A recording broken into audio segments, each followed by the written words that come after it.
Binigyan ng pagkakataon ng mga senador na magsalita ang mga naulilang pamilya ng extrajudicial killings.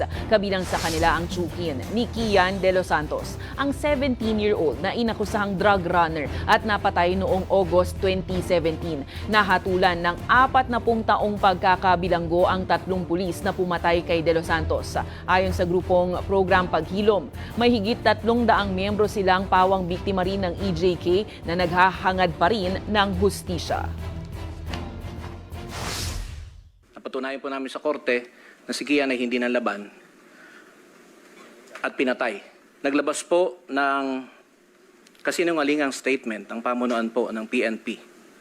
At noon po ay pinamumunuan ng ating kagalang-galang na senador, Bato de la Rosa. Ang alam po ng lahat, nagbebenta po kami ng droga. Opo, totoo po yun. Pero po yung ibinibenta po namin galing po talaga po sa pulis. Kaya po malakas din po ang loob namin ng mga panahon na yun na magbenta dahil nga po galing sa kanila.